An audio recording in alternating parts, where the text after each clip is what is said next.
Hello friends, स्वागत है आप सभी का हमारे और आप सभी के अपने YouTube channel the student track में।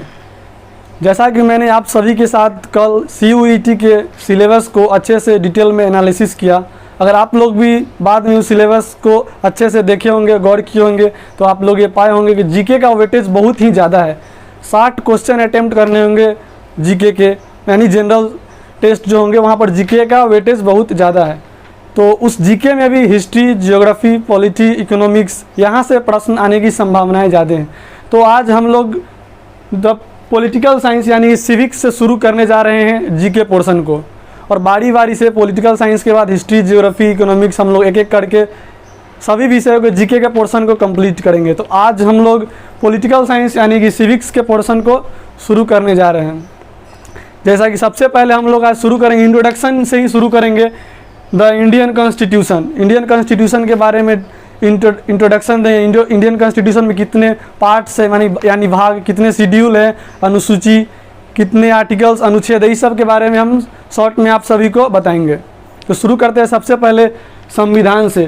जैसा कि आप सभी को पता, संविधान, अगर हम लोग लिटरल मीनिंग को देखेंगे, संविधान को, शाब्दिक अर्थ अगर संविधान का देखें तो दो शब्दों के मेल से बना है संविधान, सम प्लस विधान। सम प्लस विधान, दो शब्दों के मेल से बना है संविधान। जिस सम का अर्थ होता है बराबर एवं विधान का अर्थ होता है नियम कानून। यानी हम लोग संविधान के बारे में यह कह सकते हैं, ऐसा दस्तावेज जो हमें समाज में बराबरी का अधिकार प्रदान करती है एवं सभी को एक साथ जोड़कर रहने के लिए ताकत प्रदान करती है, उसी हम संविधान कह सकते हैं। अगर संविधान के बारे में बात करें तो उसमें बहुत सारे पार्ट्स आते हैं, बहुत सारे शेड्यूल आते हैं, बहुत सारे आर्टिकल, बहुत सारे IPC। अगर हम एक एक करके सभी को डिस्कस करेंगे। सबसे पहले संविधान के बारे में बता दें कि संविधान में 22 पार्ट्स यानी कि भाग, हिंदी में पार्ट्स को बोलेंगे भाग, और उस 22 पार्ट्स को हम लोग अभी डिटेल में एनालिसिस नहीं करेंगे। लेकिन पार्ट्स होता क्या है, संविधान में पार्ट्स का क्या अस्तित्व है उसके बारे में बताएंगे। उस पार्ट्स में क्या है, उस अंदर में जाकर डिटेल में अभी नहीं बताएंगे, लेकिन उस पार्ट्स का क्या अस्तित्व है उसके बारे में आप सभी को हम बताएंगे। एक साधारण सा एग्जाम्पल लेकर, उदाहरण के साथ आप सभी को हम भारतीय संविधान के पार्ट्स से अवगत कराएंगे कि भारतीय संविधान में पार्ट्स यानी कि भाग का क्या एग्जिस्टेंस है, क्या अस्तित्व है, उसके बारे में आप सभी को हम बताएंगे। आशा करते हैं कि आप सभी कभी ना कभी स्कूल टाइम में एक पुस्तक R.D. शर्मा नामक पुस्तक को आप लोग जरूर पढ़ेंगे। R.D. शर्मा के साथ हम संविधान के दोनों को एक साथ कंपेयर करके आप सभी को समझाने की कोशिश करते हैं किस प्रकार से R.D. शर्मा में लेसन्स होते हैं, चैप्टर्स होते हैं, टॉपिक्स होते हैं। उसी प्रकार से ही हमारे संविधान में पार्ट्स का क्या एग्जिस्टेंस, अस्तित्व है, अनुसूची का क्या एग्जिस्टेंस है, दोनों को कंपेयर करके हम बताने का कोशिश कर रहे हैं। जैसे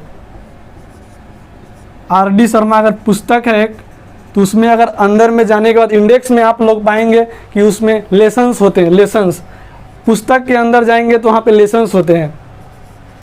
लेसन्स में आप लोग देखेंगे ब्रैकेट में लेसन्स 2, लेसन्स 3, लेसन्स 4, लेसन्स के नाम लिखे होते हैं। उसके बाद आप लोग जाएंगे तो लेसन्स का टॉपिक के नाम लिखा होता है। मान के चलिए बुक के अंदर लेसन्स के अंदर टॉपिक में हम बताते हैं, मान के चलिए कोई भी टॉपिक ले लीजिए आप, परसेंटेज हम लेते हैं यहाँ पर, मान के चलिए यहाँ पर परसेंटेज चैप्टर्स है।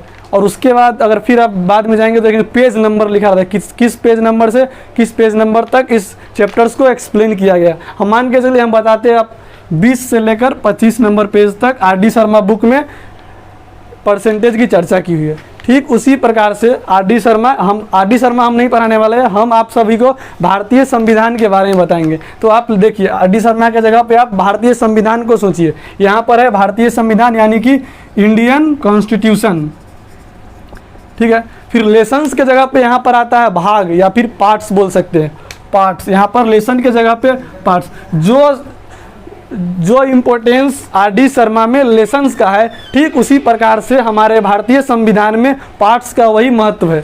पार्ट्स मान के चलिए हम यहाँ पर 3 या 3rd लिखते हैं, और उसी जिस प्रकार से यहाँ पे टॉपिक है उस प्रकार से हम लोग यहाँ पे जाएंगे तो यहाँ पर हम लोग को मिलेगा मान पार्ट 3 में हम लोग के संविधान में मूल अधिकार या फिर फंडामेंटल राइट्स। जैसे लेसन्स में जाने के बाद परसेंटेज टॉपिक मिलता है, ठीक उसी प्रकार से पार्ट 3rd में हमारे भारतीय संविधान में मूल अधिकार या फिर फंडामेंटल राइट का चर्चा है, तो हम यहाँ पर FR लिख देते हैं शॉर्ट में, फंडामेंटल राइट। फिर जैसे पृष्ठ संख्या 20 से लेकर 25 तक वहाँ पर परसेंटेज की चर्चा RD शर्मा बुक में मान के चलिए होगी, उसी प्रकार से हमारे भारतीय संविधान के पार्ट 3 के फंडामेंटल राइट में अगर पृष्ठ संख्या की बात करें तो यहाँ पर पृष्ठ संख्या नहीं होगी, यहाँ पर होगी आर्टिकल या फिर अनुच्छेद। उसकी संख्या 12 से लेकर 35 तक में हमारे भारतीय संविधान में मूल अधिकार या फिर फंडामेंटल राइट की चर्चा की गई है। आप हम दोनों को एक तौर पे कंपेयर करके बताने की कोशिश की है, क्या इम्पोर्टेंस है हमारे भारतीय संविधान में शेड्यूल पार्ट का, और जिस प्रकार से किसी किताब में लेसन्स का महत्व होता है, ठीक उसी प्रकार से हमारे भारतीय संविधान में पार्ट का क्या महत्व है। तो पार्ट का जो कंसेप्ट है, भाग, भारतीय संविधान में भाग का क्या महत्व है, ये आशा करते हैं आप सभी को समझ में आ गया होगा। इसके बाद हम लोग अब दूसरे टॉपिक पर बढ़ेंगे। पार्ट्स के बाद अब मैं आप सभी को आर्टिकल के बारे में बताएंगे। आर्टिकल्स, हमारे भारतीय संविधान में कुल 395 आर्टिकल्स यानी कि अनुच्छेद है। और आर्टिकल्स की बात करें तो क्या महत्व है हमारे संविधान में आर्टिकल्स का। देखिए, आर्टिकल्स यानी अनुच्छेद मतलब संविधान का वह हिस्सा जो हमें जीवन जीने के शैली, जीवन जीने के अधिकार, जीवन जीने के बारे में बताता है, वह अनुच्छेद है। अनुच्छेद के साथ आप लोग IPC या फिर इंडियन पेनल कोड, जिसे उसका फुल फॉर्म है, उसके बारे में भी आप लोग सुने होंगे। दोनों अक्सर स्टूडेंट क्या करते हैं कि धारा यानी IPC और आर्टिकल यानी अनुच्छेद दोनों को एक साथ कंबाइन कर लेते हैं, दोनों के बीच का डिफरेंस नहीं पता कर पाते, लेकिन दोनों के बहुत ज़्यादा डिफरेंस है, दोनों एक दूसरे के बोल सकते हैं अपोजिट है। जीवन जीने का शैली, जीवन जीने के अधिकार को हमें आर्टिकल से प्राप्त है, लेकिन अगर कोई व्यक्ति किसी के जीवन जीने के शैली या फिर जीवन जीने के तरीका में हस्तक्षेप करता है तो उसके लिए IPC का प्रयोग किया जाता है, यानी कि धारा का प्रयोग किया जाता है। एक उदाहरण के साथ मैं आप सभी को बताता हूं। मान के चलिए आर्टिकल 21, भारतीय संविधान का आर्टिकल 21 में हम सभी को जीवन जीने का अधिकार यानी कि राइट टू लाइफ हम लोग को प्राप्त है। मान के चलिए अगर कोई व्यक्ति किसी का मर्डर कर देता है, यानी कि उसके जीवन जीने के शैली, जीवन जीने में हस्तक्षेप कर रहा है, वो किसी के पास ये अधिकार नहीं है कि किसी के जान ले ले, फिर उसके ऊपर IPC यानी कि धारा 302 लगाया जाता है। या फिर किसी को अटेम्प्ट टू मर्डर किया जाता है तो उसके ऊपर फिर धारा IPC 307 लगाया जाता है। यानी कि आप लोग समझ सकते हैं कि आर्टिकल और IPC के अंदर क्या डिफरेंस है। जीवन जीने के शैली, जीवन जीने का तरीका जहाँ से प्राप्त है वो है आर्टिकल, लेकिन उसमें अगर कोई हस्तक्षेप कर रहा है तो उसे दंडित करने के लिए IPC या फिर इंडियन पेनल कोड का प्रयोग किया जाता है। तो मैं आशा करता हूँ पार्ट्स यानी भाग, उसके बाद आर्टिकल्स और IPC तक का कॉन्सेप्ट जो संविधान में है आप लोग समझ गए होंगे। इसके बारे में इसके बाद मैं बात करने वाला हूँ शेड्यूल यानी कि अनुसूची। हमारे संविधान में कुल 12 अनुसूची है। मूल संविधान, जब संविधान फ्रेमिंग हो रहा था, जब संविधान ढांचागत रूप से तैयार हो रहा था, उस समय हमारे संविधान में केवल 8 अनुसूची थे, लेकिन बाद में विभिन्न संशोधनों के द्वारा कॉन्स्टिट्यूशनल अमेंडमेंट करके बहुत सारे अनुसूचियों को, 4 अनुसूचियों को जोड़ा गया। उसके बारे में मैं डिटेल में बताऊंगा, किस अनुसूची में क्या वर्णन किया गया है उसके बारे में बताऊंगा। सबसे पहले बता दूं अनुसूची होता क्या है। जैसे कि अभी कुछ देर पहले ही मैंने आप सभी को एक पुस्तक RD शर्मा के बारे में बताया, उसके साथ भारतीय संविधान का कंपैरिजन करके बताया कि दोनों पार्ट्स का क्या महत्व होता है हमारे संविधान में। उसी के उदाहरण फिर मैं आप सभी को देने वाला हूँ। जैसे कि आप देखिएगा किसी भी पुस्तक में, जो ले लीजिए मैथ्स का पुस्तक की बात करते हैं तो वहाँ पर आप लोग देखेंगे कि शुरुआत 3-4 पन्नों में ही जो महत्वपूर्ण फार्मूले होते हैं उसका डिस्कशन किया जाता है। शुरुआत 3-4 पेज में ही सारे महत्वपूर्ण फार्मूला को बता दिया जाता है। ठीक उसी प्रकार से हमारे संविधान के शुरुआती 3-4 जो बहुत ही महत्वपूर्ण टॉपिक्स है, जैसे कि शेड्यूल 1 से शेड्यूल 12 के बीच में उसे वर्णन किया गया है। उसे मैं डिटेल में बताऊंगा शेड्यूल 1 में क्या है, यानी अनुसूची 1 अनुसूची 2 में क्या है उसके बारे में बताऊंगा। लेकिन जो भी महत्वपूर्ण चीज़ें हमारे संविधान की है उसे एक अलग से रूप दिया गया है अनुसूची या फिर शेड्यूल में। मुख्य तौर पर आप ये समझ सकते हैं। अब मैं डिटेल में बताऊंगा शेड्यूल 1 से शेड्यूल 12 तक। सबसे पहले मैं चर्चा करने वाला हूँ शेड्यूल 1। शेड्यूल 1 में बताया गया है India is the union of states, इसके बारे में। यार हिंदी बोले तो भारत राज्यों का संघ है, भारत राज्यों का संघ है। मैं बोल रहा हूँ, आप लोग नोट डाउन कर लेंगे। अगर मैं सभी चीज़ यहाँ पर बोर्ड पर लिखने लगूँ तो समय बहुत ज़्यादा लगेंगे, इसीलिए मैं बोल रहा हूँ, आप लोग खुद से इसको लिख लेंगे। शेड्यूल 1 में बताया गया है India is union of states. Union of states का मतलब क्या होता है? राज्यों का संघ। मतलब भारत में अगर कोई राज्य चाहता है कि हम भारत से अलग होकर स्वतंत्र देश बना लें तो यह संभव नहीं है भारत में। अगर आप कंपेयर करके देखें इसको भी यूएसए यानी कि अमेरिका के साथ, तो आप देखेंगे अमेरिका में 50 राज्यों से मिलकर बना है। जैसे उसके कुछ स्टेट्स का नाम लेते हो, कैलिफोर्निया, लॉस एंजल्स एट्सेट्रा, बहुत सारे स्टेट्स हैं। अगर वो कैलिफोर्निया चाहती है कि अगर वो स्वतंत्र देश बनना चाहे तो आराम से बन सकती है, लेकिन भारत में ऐसा संभव नहीं है। भारत में केंद्र सरकार से अलग होकर कोई अपना स्वतंत्र एक राज्य अपना स्वतंत्र देश घोषित नहीं कर सकता है। मुख्य तौर पर शेड्यूल 1 यानी अनुसूची 1 में इसी को बताया गया है। अगर इसको बाद में डिटेल में पढ़ना चाहे तो फेडरलिज्म बोलकर एक चैप्टर ही है, उसे मैं आप लोगों को बाद में बताऊंगा, उस समय बताऊंगा क्या होता है यूनियन, फेडरल, सब बाद में बताएंगे। लेकिन आप लोग से शेड्यूल से क्वेश्चन नहीं पूछ सकता, what is mention in schedule 1। तो शेड्यूल 1 में यह है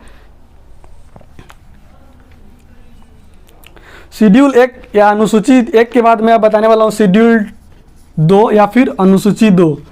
इसमें क्या है, जितने भी हमारे भारतीय संविधान में गवर्नमेंट इंपॉर्टेंट गवर्नमेंट पोस्ट है, इंपॉर्टेंट गवर्नमेंट पोस्ट महत्वपूर्ण जो पदें हैं, उन सभी के वेतन सैलरी की चर्चा की हुई है शेड्यूल 2 में। इसका मतलब ये नहीं है कोई अगर सरकारी मास्टर है तो उसका भी सैलरी का चर्चा शेड्यूल 2 में किया गया है, वैसा बात नहीं है। कुछ जो महत्वपूर्ण पद है, जैसे बात किया था प्रधानमंत्री, राष्ट्रपति, उपराष्ट्रपति, लोकसभा के अध्यक्ष, चेयरपर्सन ऑफ राज्यसभा यानी कि राज्यसभा के सभापति, या फिर चीफ इलेक्शन कमिश्नर, सर्वोच्च न्यायालय के न्यायाधीश, इन सभी का जो सैलरी है, मुख्य जो पोस्ट है, उन सभी का सैलरी के बारे में शेड्यूल 2 या कंसोलिडेटेड फंड, जहाँ जिन लोगों को सैलरी कंसोलिडेटेड फंड से प्राप्त होता है यानी कि संचित निधि धन द्वारा प्राप्त होता है, उन सभी का मेंशन शेड्यूल 2 में किया गया है। इसके बाद हम अब शेड्यूल 2 के बाद शेड्यूल 3 के बारे में बताएंगे, अनुसूची 3।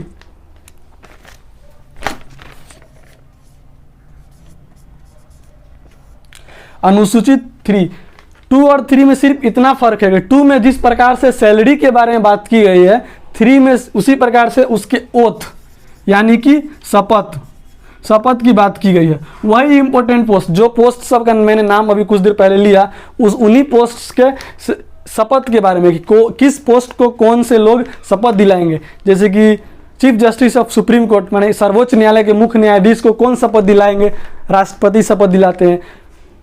हाई कोर्ट्स यानी कि उच्च न्यायालय के सर्वोच्च न्यायाधीश को कौन शपथ दिलाएंगे, तो गवर्नर यानी कि राज्यपाल दिलाते हैं। इन सभी की चर्चा जो है शेड्यूल 3 में किया गया है। शेड्यूल 2 और शेड्यूल 3 में बस इतना ही अंतर है, उसमें सैलरी की बात की गई है, वेतन की बात की गई है, और इसमें जो है ओथ यानी कि शपथ की बात की है। मुख्य तौर पर यही दोनों में अंतर है, शेड्यूल 2 और शेड्यूल 3 में। अब मैं शेड्यूल 4 के बारे में बताने जा रहा हूँ आप सभी को। अनुसूची 4 में क्या चर्चा किया गया है।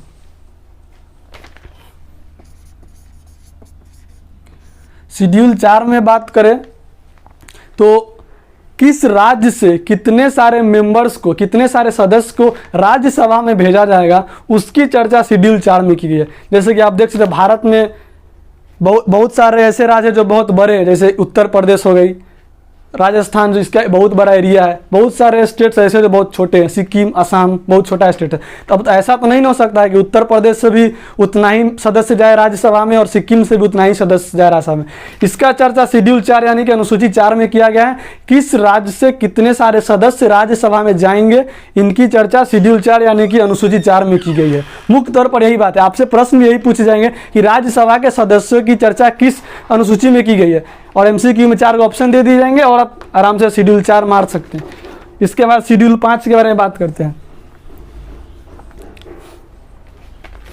अनुसूची 5 में हमारे भारतीय संविधान के अनुसूची 5 में मुख्य रूप से एससी और एसटी यानी कि पिछड़ा अति पिछड़ा को आरक्षण दिया गया है। उन लोगों को हमारे साथ समान स्तर पर लाने के लिए एसटी एससी को कुछ आरक्षण दिया गया है। इसकी चर्चा शेड्यूल 5 में की गई है।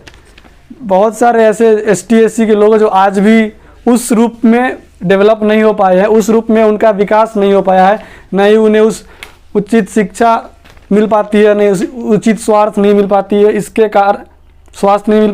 कारण शेड्यूल 5 में आर्टिकल 330 में reservation for ST and SC की चर्चा की गई है शेड्यूल 5 में।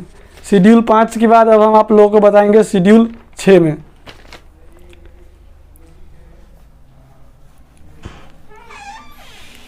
शेड्यूल 5 के बाद शेड्यूल 6 की बात करें तो जिस प्रकार से शेड्यूल 5 में आरक्षण दी गई है एसटी और एससी को, उन्हें उचित विकास करने के लिए, डेवलपमेंट करने के लिए, ठीक उसी प्रकार से शेड्यूल 6 में भी रिजर्वेशन दिया गया है, लेकिन यहाँ पर एसटी एससी को ना देकर रीजनल रिजर्वेशन किया, यानी कि क्षेत्रीय आरक्षण। अब बहुत सारे स्टेट हैं नॉर्थ ईस्ट में, हमारे देश में ही नॉर्थ ईस्ट में बहुत सारे ऐसे स्टेट हैं जहाँ आज भी उस प्रकार से डेवलपमेंट नहीं हुआ है, विकास नहीं, ना वहाँ पर अभी तक अच्छे से रोड नहीं बन पाई, अभी तक रेलवे से कनेक्ट नहीं हो पाया। तो वैसे वैसे स्टेट्स को रिजर्वेशन की बात की गई है शेड्यूल 6 में। अब वो कौन कौन सी स्टेट है उसका हम बात करते हैं। तो उसमें असम, त्रिपुरा, मेघालय और मिजोरम। असम, त्रिपुरा, मेघालय और मिजोरम जैसे स्टेट्स को शेड्यूल 6 के द्वारा रिजर्वेशन दिया गया है, यानी कि आरक्षण दिया गया है। कहने का कुल तात्पर्य है कि जिस प्रकार के नियम भारत के बाकी सारे राज्यों पर लगेंगे, सेम उसी प्रकार के नियम अभी उन राज्यों पर नहीं लगती है। कुछ अलग रिजर्वेशन दिया गया है क्योंकि यहाँ पर अभी भी उस लेवल का डेवलपमेंट नहीं हुआ। मुख्य रूप से शेड्यूल 6 में, हमारे भारतीय संविधान के अनुसूची 6 में इसी बात की चर्चा की। शेड्यूल 6 के बाद अब हम शेड्यूल 7 के बारे में आप लोगों को बताएंगे। शेड्यूल 7 की बात करें तो इसमें डिवीजन ऑफ पावर, यानी कि शक्ति का विकेंद्रीकरण, हिंदी में बोलेंगे तो शक्ति का विकेंद्रीकरण और इंग्लिश में डिवीजन ऑफ पावर। मैं बोर्ड पे नहीं लिख रहा हूँ, मुंह से बोल रहा हूँ, आप लोग उसका नोट्स बना लेंगे। Schedule 7 division of power. अब डिवीजन ऑफ पावर मतलब कि किस संघ स्टेट के पास क्या पावर रहेगी, सेंट्रल गवर्नमेंट के पास क्या पावर रहेगी, इन सभी बातों की चर्चा शेड्यूल 7 में की गई है। अब मैं इसको थोड़ा डिटेल में बताता हूँ क्योंकि यहाँ से प्रश्न अक्सर पूछे जाते हैं।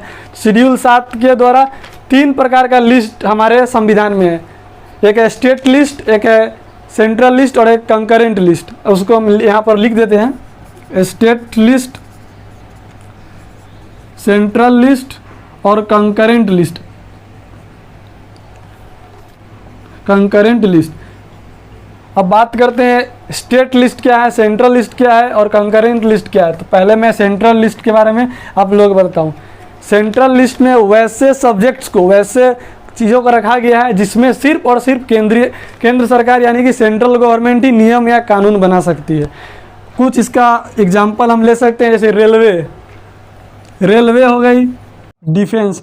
इसमें ना ही तो स्टेट गवर्नमेंट इसमें कुछ नहीं कर सकती, सारा का सारा पावर रेल, डिफेंस, ऐसे बहुत सारे पावर्स हैं जिसमें सिर्फ और सिर्फ सेंट्रल गवर्नमेंट को दिया गया है। ऐसे कुल मिलाकर अभी के समय में 100 सब्जेक्ट्स ऐसे हैं जो कि सिर्फ और सिर्फ केंद्र सरकार के पास यानी कि सेंट्रल लिस्ट के अंतर्गत आती है। ऐसा अमूमन ये हमेशा चेंज होती रहती है, आप लोग जो लेटेस्ट है उसको चेक कर लीजिएगा। लेकिन मैंने जहाँ तक पढ़ा है लेटेस्ट 100 सब्जेक्ट्स ऐसे हैं जो कि सेंट्रल लिस्ट के अंतर्गत आती है। सेंट्रल लिस्ट के बाद अगर स्टेट लिस्ट की बात की जाए तो बहुत सारे ऐसे सब्जेक्ट्स हैं जिसमें सिर्फ और सिर्फ राज्य सरकार यानी कि स्टेट गवर्नमेंट ही कानून बना सकती है। उसके बात करें तो सबसे पहले पुलिस। सभी स्टेट के पास, सभी राज्य के पास अपना अपना पुलिस होता है और उसमें केंद्र सरकार हस्तक्षेप नहीं करती है। जैसे बिहार पुलिस के ऊपर बिहार गवर्नमेंट ही नियम बना सकती है, यूपी पुलिस के ऊपर यूपी गवर्नमेंट नियम बना सकती है। हर एक ऐसे कुल मिलाकर अभी 61 ऐसे सब्जेक्ट्स हैं जो कि स्टेट लिस्ट्स के अंतर्गत आती है।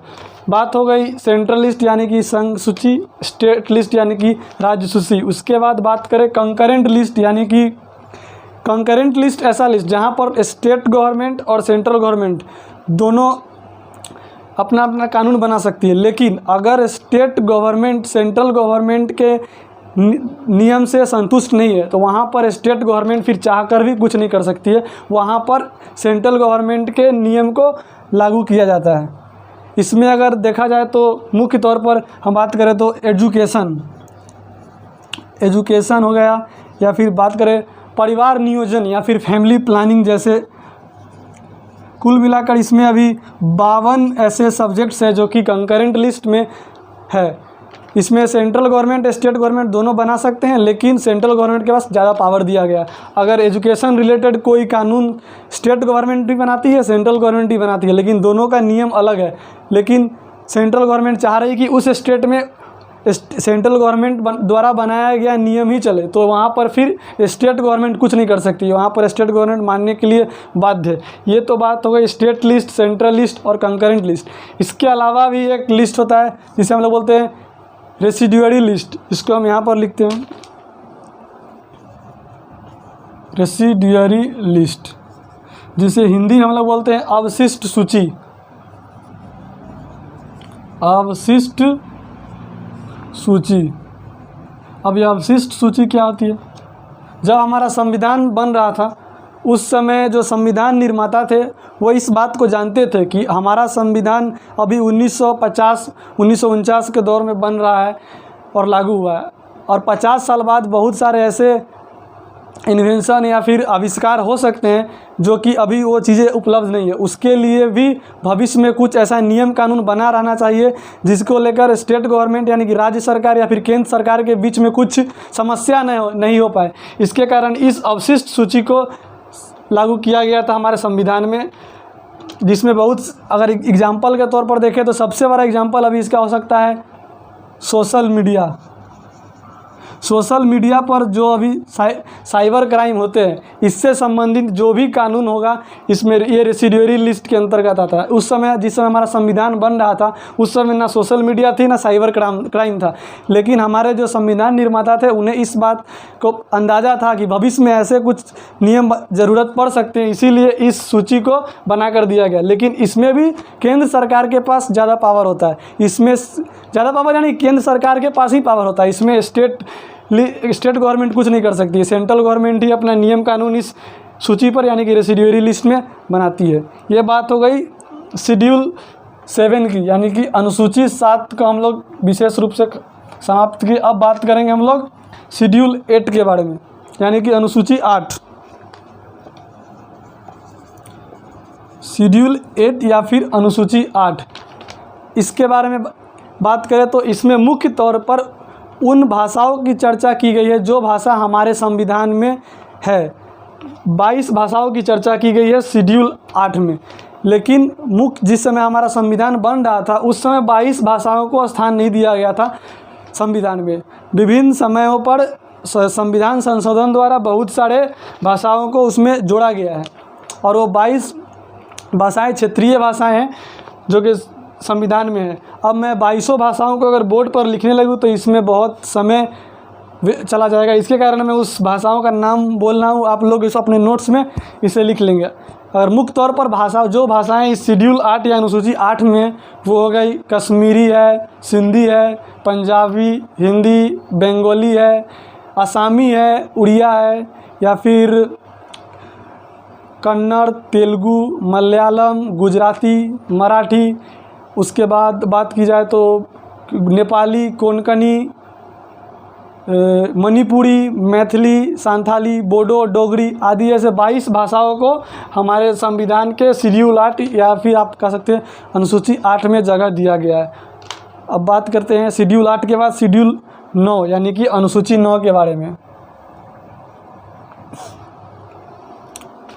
शेड्यूल 9 या फिर अनुसूची 9, इसमें किस मुख्य तौर पर हमारा संविधान जब बना था उस समय सिर्फ और सिर्फ 8 शेड्यूल या फिर 8 अनुसूची थी, लेकिन शेड्यूल 9, शेड्यूल 10, शेड्यूल 11 और शेड्यूल 12 को हमारे संविधान में बाद में बहुत सारे अमेंडमेंट संशोधन करके जोड़ा गया है। सब शेड्यूल 9 को भी हमारे संविधान में बाद में जोड़ा गया। अब आप पूछ सकते हैं शेड्यूल 9 यानी कि अनुसूची 9 को जोड़ने की क्या आवश्यकता पड़ी, तो इसके बारे में हम बताना चाहेंगे। शेड्यूल 9 यानी कि अनुसूची 9, जिस समय हमारा देश आज़ाद हुआ था उस समय जो लैंड डिस्ट्रीब्यूशन था, जो भूमि का वितरण था वो समान नहीं था। बहुत सारे ऐसे ज़मींदार हुआ करते थे जिसके पास 10-10 गाँव के समान एक लैंड हुआ करती थी, और बहुत सारे ऐसे लेबर फार्मर्स थे जिनके पास ना अपना एक रहने के लिए भी भूमि नहीं था। तो उस लैंड डिस्ट्रीब्यूशन या फिर अब भूमि वितरण को समान इक्वल करने के लिए जवाहरलाल नेहरू शेड्यूल 9 को लाए, और इसके अंतर्गत लैंड रिफॉर्म किया गया। लैंड रिफॉर्म या फिर हिंदी में इसे बोले तो भूमि सुधार किया गया। और evolution of zamindari system, evolution of zamindari system, evolution of zamindari, और हिंदी में बोले तो जमींदारी व्यवस्था जो थी उसे समाप्त किया गया शेड्यूल 9 के द्वारा। और इसके बाद सभी के बीच में इक्वल डिस्ट्रीब्यूशन ऑफ लैंड की जो शुरुआत हुई थी शेड्यूल 9 में, शेड्यूल 9 के द्वारा ही किया गया। शेड्यूल 9 यहीं पर ख़त्म होता है। इसके बाद अब हम बात करेंगे शेड्यूल 10 या फिर अनुसूची 10।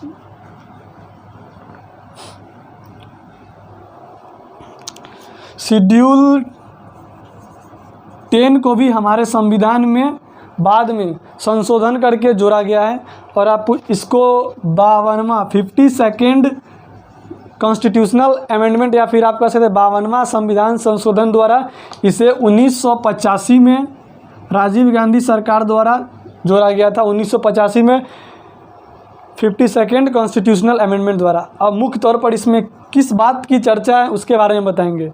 तो शेड्यूल 10 या फिर अनुसूची 10 में anti defection law, anti defection law, और इसे हिंदी में हम बोल सकते हैं दल बदलू कानून जो है, दल बदल कानून, इसके विरोध में ये कानून लाया गया था, एंटी डिफेक्शन लॉ। अक्सर ऐसा देखने को मिलता था, बहुत सारे नेता ऐसा हुआ करते थे जो जीतते थे किसी और पार्टी के सिंबल पे, और जीतने के बाद वो फिर बाद में पार्टी को बदल लेते थे। इसी के विरोध में 1985 में एक संविधान संशोधन किया गया, 52वां संविधान संशोधन, और अनुसूची 10 को जोड़ा गया था इस दल बदल कानून को विरोध करते हुए कि जो नेता दल बदल रहे थे उसी के विरोध में यह शेड्यूल को जोड़कर एंटी डिफेक्शन लॉ लाया गया था।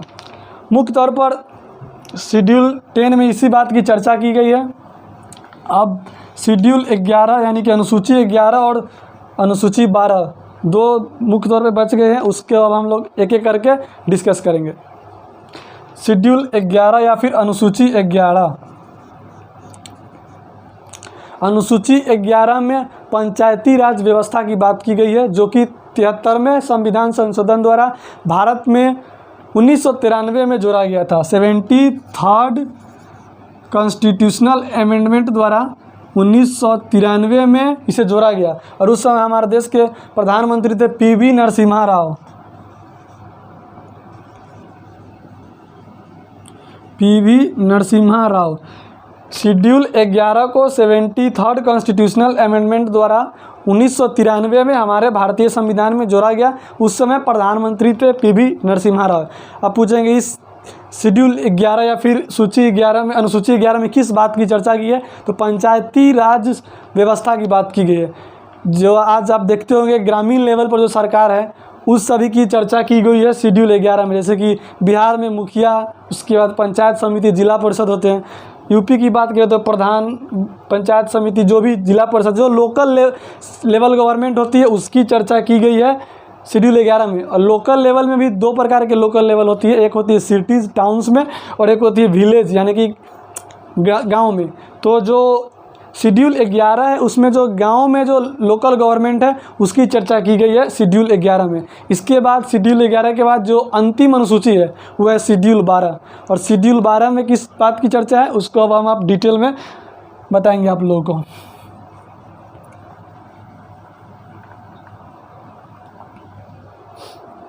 शेड्यूल 12,